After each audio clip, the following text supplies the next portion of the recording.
Well, good morning and welcome to my Traxxas Rustler 4x4 VXL review. You will notice the side behind me is free. That's because I've just been down to TALBOTS Toyland to do a review of the Traxxas 4x4 VXL. They let me have a lot more in-depth look than normal. Got a lot of information on the car from the guys down at the shop and with the visuals that I managed to do. So I hope you like it. If you do like it, by the way, don't forget to subscribe.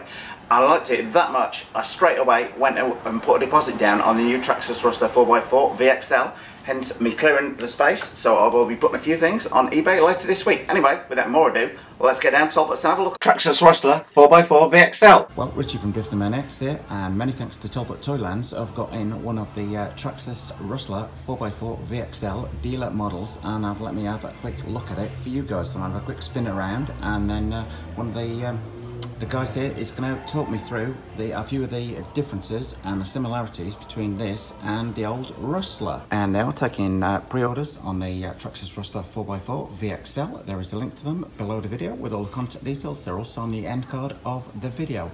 The first thing we noticed from the outset, besides the four-wheel drive, obviously, is the clipless body.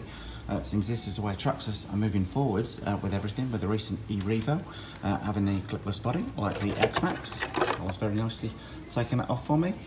Just have a spin round the outside. Pretty decent tire tread pattern on there.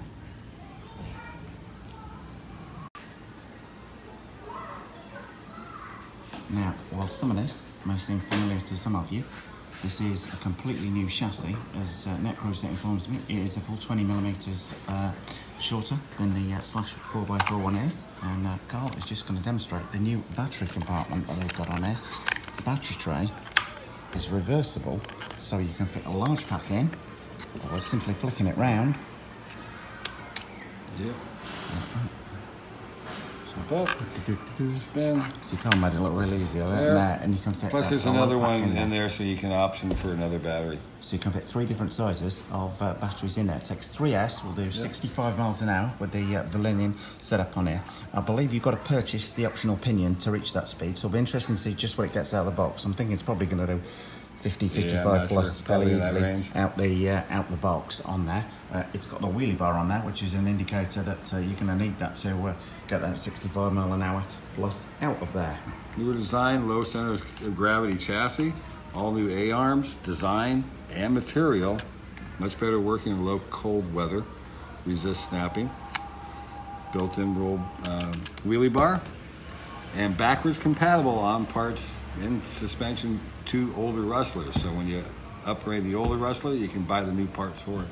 So all the A-arms and stuff like that, all backwards compatible. There are a few extras, which I'm not sure yet, but they put some good design work into this. Yeah.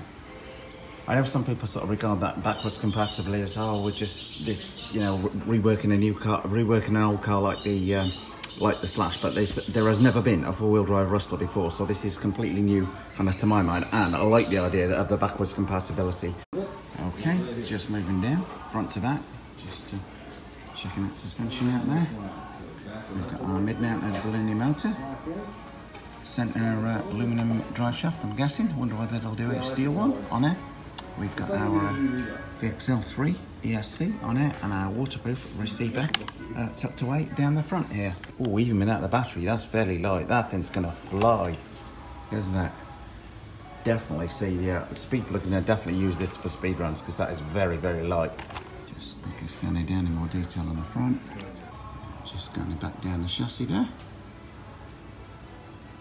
Looks nice and easy to work on as well. Okay, quick suspension test. Lifting that up just until the rear wheel begins to lift. Not lifting, just beginning to lift now. I would say that's a good 5 inches, maybe 6 of ground clearance on there. Oh, that's nicely damped. This is designed for big air. Just that rear suspension out again, lifting just until the front wheel comes off, and there we go. Again, probably about 5 inches of clearance on there. There's the damping on the rear. Nicely damped.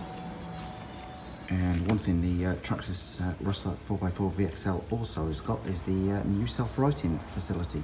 So I hope you like that short review of the Traxxas Rustler 4x4 VXL, and many thanks to Talbot's Toyland and Carl for giving me the access to the car and the advice on the compatibility with the outgoing Rustler.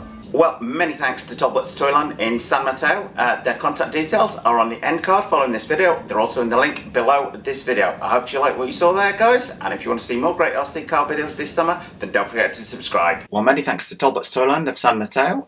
Do give them a call on the following number and ask for the RC model department, as they are now taking pre-orders on the Traxxas Rustler 4x4 VXL.